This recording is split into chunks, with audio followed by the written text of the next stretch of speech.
تذکرہ کیا، حتیٰ کہ صحیح بخاری کی روایت ہے کہ جب جناب عیسیٰ نزول فرمائیں گے، جناب عیسیٰ امام زمانہ کے پیچھے نماز پڑھیں گے۔ یہ صحیح بخاری میں باب نزول حضرت عیسیٰ میں یہ موجود ہے۔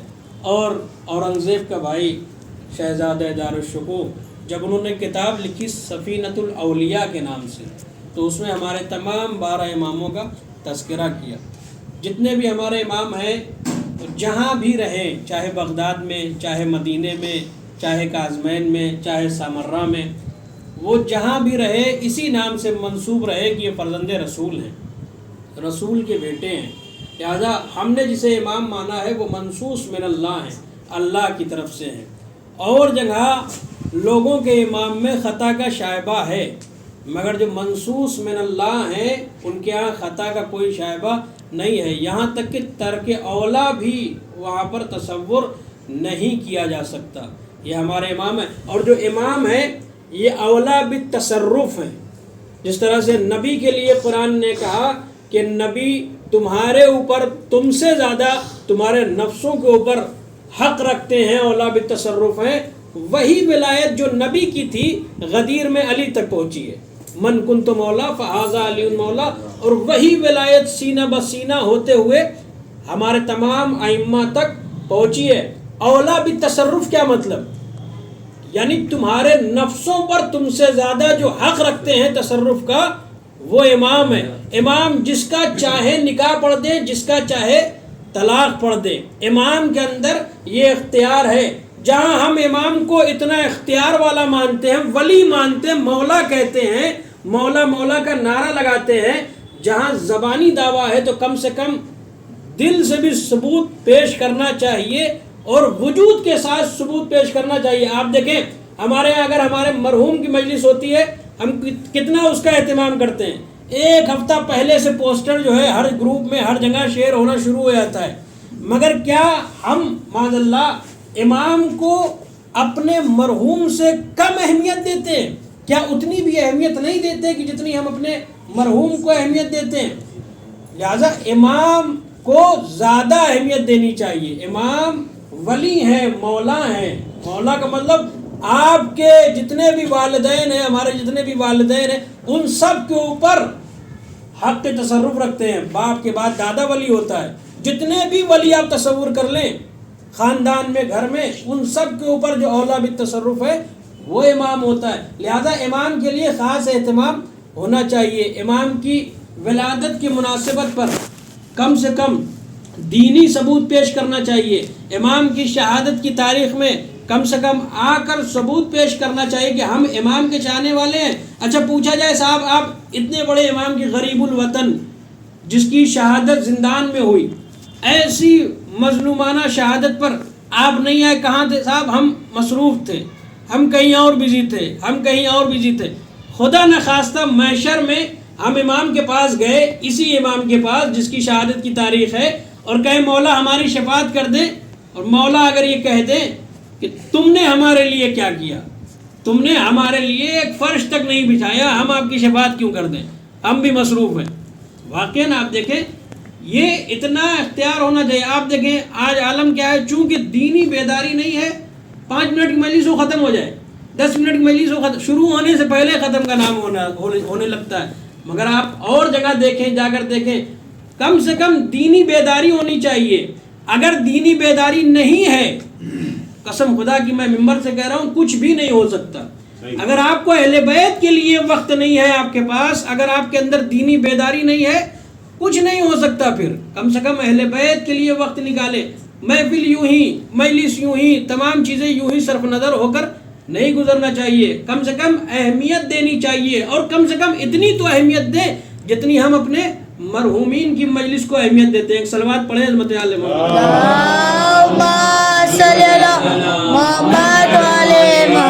آپ دیکھیں ہم جہاں مجلس میں جاتے ہیں سارے ثواب کی کسی کی یہاں تو کس لیے جاتے ہیں صاحب؟ فلاں شخص جو ہے بانی مجلس دیکھ لے ہمیں، اور اگر جب تک وہ دیکھ نہیں لیتا ہم اس کو دکھانے کی کوشش کرتے ہیں، اچک اچک کر پنجوں کے بل کھڑے ہو کر دکھاتے ہیں، جا کر ملتے ہیں، صاحب دیکھیے دیکھیے ہم آ گئے، دیکھیے ہم آ گئے، جب تک وہ سامنے والا کہہ نہ دے کہ ہاں ہاں دیکھ لیا ہم نے کہ آپ آ گئے، اس وقت تک قرار نہیں پہنچتا جا کر دکھانا چاہتے، اپنی صورت دکھانا چاہتے اس مجلس کا بانی کون ہے؟ اس مجلس کا بانی ہمارا اور آپ کا امام زمانہ عجل اللہ تعالیٰ اللہم صلی علی محمد علیہ. جہاں ہم دوسری کی مجلس کو اہمیت دینا چاہیے. ایک صلوات پڑھیں رحمت آل محمد صلی علی محمد علیہ محمد. دیکھیں امام کی شخصیت، امام کا کردار، ہمارے جتنے بھی امام ہیں دل کے راز سے واقف ہوتے ہیں، دل کے راز کو جانتے ہیں. ایک شخص ہے نام جس کا شفیق بلخی. یہ شخص صحرا میں اس نے دیکھا کہ گرد چھٹی ایک شخص نمودار ہوا اور اس کے لباس ہے اس کا بڑا پوشیدہ لباس ہے، گرد جو ہے جمی ہوئی ہے. اس نے سوچا کہ شاید کوئی گداگر ہے معاذ اللہ، اور پھر وہ ایک جگہ جا کر امام بیٹھ گئے. اس نے سوچا کوئی گداگر ہے، اس نے چاہا کہ جا کر جو ہے کچھ ہنسی مذاق کریں، طنز کریں. وہ جیسے ہی قریب پہنچا امام موسیٰ کاظم علیہ السلام نے کہا کہ جو تم غلط فکر لیے ہوئے ہو اپنے دل میں اسے نکال کر میرے قریب آؤ. اور نام لے کر کہا گیا ہے شفیق لوگوں کے لیے سوء ظن کرنا بند کر دو، لوگوں کے لیے مثبت فکر رکھو. جیسے ہی امام نے نام لے کر پکارا وہ پریشان ہو گیا کہ یہ ہمارے دل کا حال کیسے جان گئے اور میرا نام بھی کیسے جان رہے ہیں. صحرا کا واقعہ ہے، حج کے لیے جا رہے ہیں، جنگل کا واقعہ ہے. اب یہ جو ہے پریشان. وہاں سے امام اٹھے اور چلے گئے. یہ شخص تلاش کرتا رہا، ہر جگہ تلاش کرتا رہا، مگر امام کہیں نظر نہیں آ رہے تھے. ایک جگہ پر دیکھا اس نے کہ ایک کنواں ہے، اس کے چبوترے پر امام بیٹھے ہوئے ہیں اور امام نے ایک کوزے کو نکالا اور چاہتے ہیں کہ کنویں سے پانی نکالے. اتنے میں کوزہ کنویں کے اندر گر گیا. امام نے ہاتھ بڑھایا، کنویں کا پانی بلند ہوا. امام نے کوزے سے پانی نکالا اور اس کے کوزے کو بھرا کنویں کے پانی سے. اس کے بعد اس کو پیا. پینے کے بعد جب امام کو بھوک لگی تو اسی پانی میں امام نے زمین سے تھوڑی ریت اٹھائی اور اسی پانی میں ملا دیا، اس کو کھانا شروع کیا. شفیق آگے بڑھا، حیرت زدہ ہو گیا. آگے بڑھنے کے بعد اس نے کہا کہ مولا میں نے آپ کے کرامات دیکھے، یہ آپ کیا کھا رہے ہیں؟ امام نے کہا کہ کیا تمہیں بھی کھانا ہے؟ کہا مولا بھوکا ہوں. امام نے اس کے آگے کر دیا. اس نے جیسے ہی اسے کھایا ہے، خود شفیق یہ کہتے ہیں کہ میں نے اس سے بہتر ستو اپنی زندگی میں کبھی نہیں کھایا تھا. اور پھر اس کی ایک خاصیت یہ تھی کہ پورے سفر کے راستے میں پھر ہمیں کبھی بھی کہیں بھوک نہیں لگی. اور اس کے بعد پھر جو ہے امام کی ایسی کرامات دیکھنے کے بعد جب حج کے قریب آئے اور خلیفہ وقت نے پوچھا کہ یہ کون ہے، تو پھر لوگوں نے بتایا کہ یہ فرزند رسول ہیں. پھر شفیق نے آگے بڑھ کر کہا کہ میں نے پورے راستے امام کی کرامت دیکھے ہیں، لہٰذا ان کو حق ہے کہ یہ فرزند رسول کہلائیں. یہ آل محمد کے گھرانے والے ہی ایسی کرامت دکھا سکتے ہیں. ایک صلوات پڑھیں رحمت آل محمد.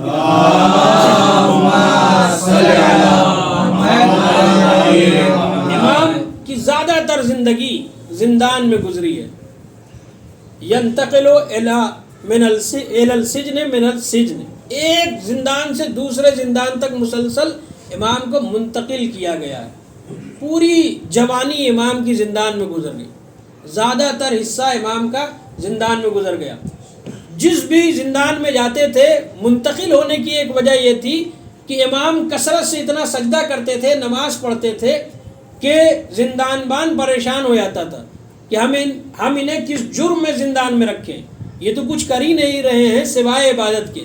لہذا وہ کہتا تھا ہم جو ہے نہیں رکھ سکتے، دوسری جگہ منتقل کیا جاتا تھا. یہاں تک کہ امام کو ایک زندان میں لایا گیا اور جب خلیفہ تک خبر پہنچی، یہ خصوصیت ہے امام کی، سجدے سے سر نہیں اٹھاتے، صرف اور صرف عبادت کیا کرتے ہیں. کاظم جو کہا گیا مولا کا لقب پڑا اسی لیے غصے کو پی جانے والا. اب دیکھیں امام کی زندگی زیادہ تر زندان میں گزری اور امام نے ایسے سجدہ کیا. خلیفہ نے ایک چال چلا، کہا کہ چلو ان کو بدنام کرتے ہیں. بدنام کرنے کے لیے ایک رقاصہ کو بلایا اور بلانے کے بعد کہا کہ تم زندان میں جاؤ اور مولا کے اوپر معاذ اللہ تہمت لگاؤ. اور اس کے بعد ہم کہیں گے کہ شیعوں کے امام جو ہے اس طرح سے انہوں نے ایسا فعل انجام دیا. اب یہ جو ہے شب کے سناٹے میں زندان میں اسے چھوڑ دیا گیا. اب یہ آئی جب زندان میں تو اس نے چاروں طرف امام کا چکر لگانا شروع کیا، مگر امام اس کی طرف دیکھ ہی نہیں رہے.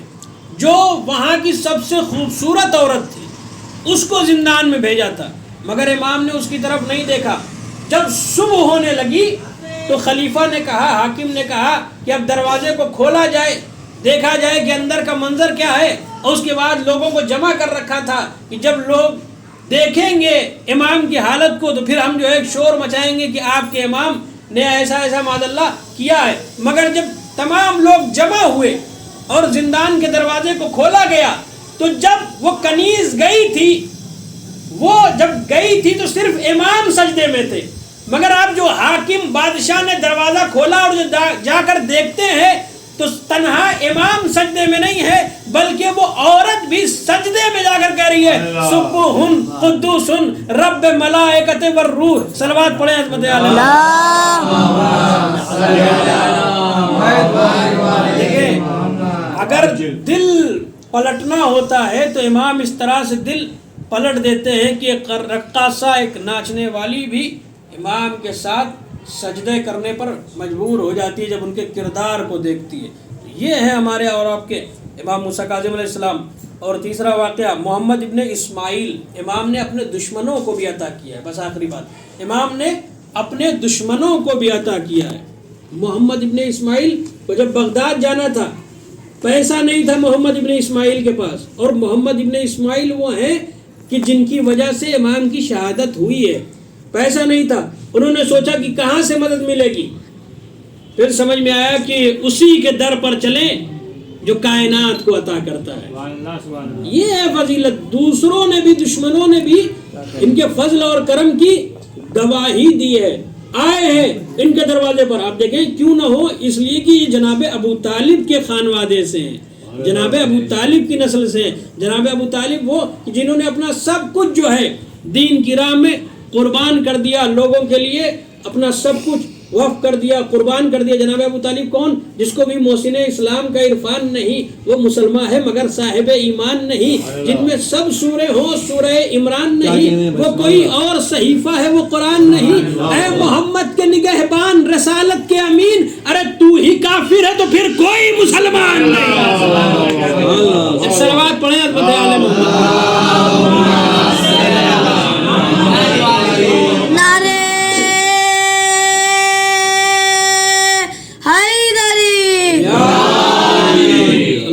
تو ہی کافر ہے تو پھر کوئی مسلمان نہیں. آپ دیکھیں ان کے در پر غیروں نے آ کر مدد مانگی ہے اور انہوں نے مدد کی ہے. امام کے پاس آئے محمد ابن اسماعیل، امام نے 1500 درہم 400 نصیحت فرما دیں.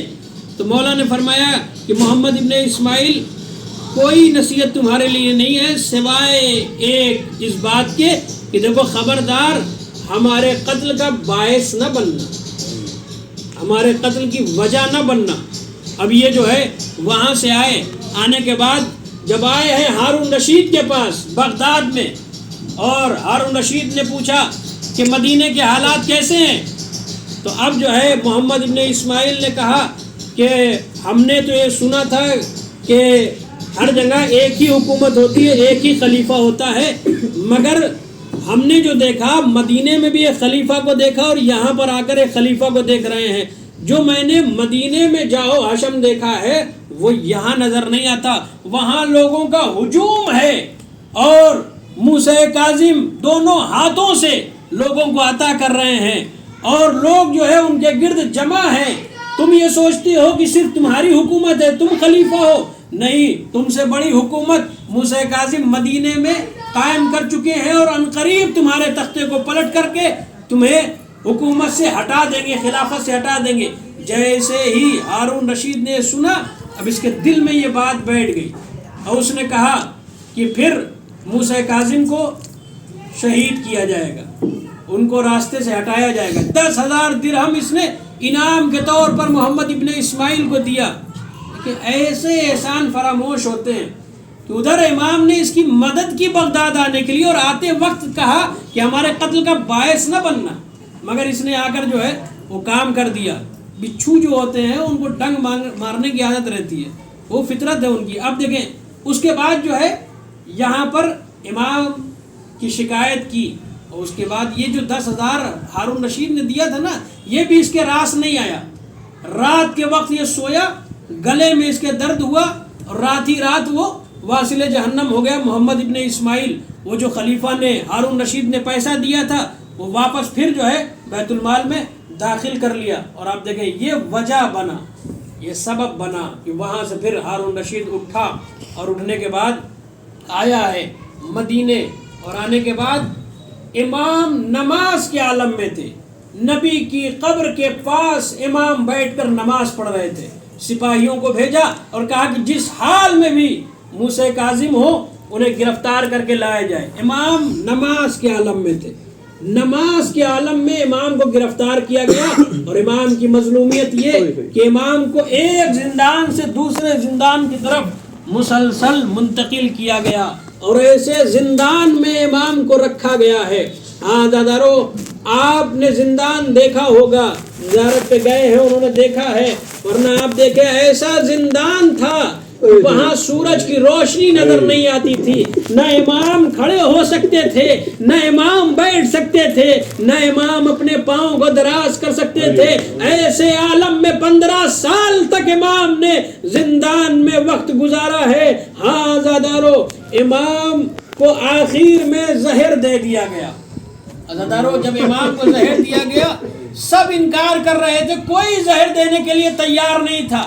ایک عیسائی کو بلایا گیا، اور وہ سندھی ابن شاہق، وہ اہل بیت کا دشمن تھا۔ خلیفہ نے کہا کہ تم جو ہے امام کو شہید کرو۔ سندھی نے امام کو زہر دے دیا، اور جب زہر کی شدت زیادہ ہوئی پھر سندھی ابن شاہق کو خوف لاحق ہوا، کہیں یہاں کے شیعہ ہمارے خلاف نہ ہو جائیں، لہذا امام کو زندان سے نکالا ہے۔ نکالنے کے بعد ایک حجرے کو آراستہ کیا، امام کو وہاں پر بٹھایا ہے، اور جو جتنے بھی بڑے بڑے بغداد کے اکابر علماء تھے ان سب کو بلایا، شیعوں کو بلایا، اور بلانے کے بعد کہا دیکھو اپنے امام کو دیکھ لو، امام ابھی تمہارے مریض ہیں، دیکھ لو، ہو سکتا ہے ان کی شہادت ہو جائے، مگر جو ان کی موت واقع ہوگی وہ کسی اور وجہ سے نہیں، طبعی موت ہوگی، اللہ کی مرضی سے موت ہوگی۔ لوگ سگنیچر امضا کرنا چاہتے تھے اس کاغذ پر جو سندھی ابن شاہق نے دیا تھا، اتنے میں مولا نے آواز دی، میرے شیعوں امضا نہ کرنا، میں اپنی موت سے نہیں، مجھے زہر دے دیا گیا۔ جزاکم ربکم خیر الجزا، اس کے بعد کا جو جملہ ہے قیامت کا جملہ ہے۔ امام کی مظلومیت آپ دیکھیں، امام کا ایک لقب غریب الغربا ہے۔ عزادارو، امام کے کثیر الاولاد امام ہے۔ عزادارو، 31 سے زیادہ فرزند امام کے موجود ہیں، مگر امام کی غریب الوطنی آپ دیکھیں۔